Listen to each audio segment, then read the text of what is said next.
A stark COVID warning from the World Health Organization. The pandemic will last longer because of the unequal distribution of vaccines.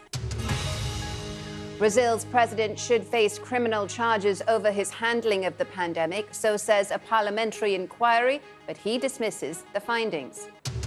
A Senate inquiry in Brazil says President Jair Bolsonaro should be charged with crimes against humanity over his handling of the COVID pandemic. It accused the president of deliberately acting too slowly and exposing Brazilians to the virus.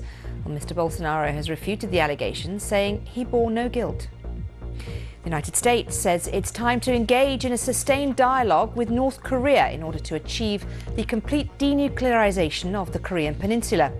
The US ambassador to the United Nations, Linda Thomas-Greenfield, said Washington had no hostile intent towards Pyongyang and was willing to meet North Korean officials without any preconditions. Britain's Health Secretary rejects calls to reintroduce COVID restrictions in England, even though he admits cases could reach 100,000 a day in the UK. We've been in a race between the vaccine and the virus. And although we're ahead in that race, the gap is narrowing.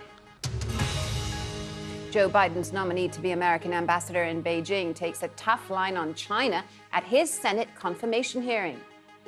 The PRC's genocide in Xinjiang, its abuses in Tibet, its smothering of Hong Kong's autonomy and freedoms, and its bullying of Taiwan are unjust and must stop.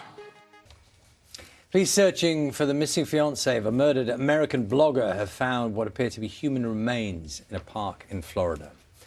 Agents said items belonging to Brian Laundrie, who is a person of interest in Gabby Petito's death, were also found during the search.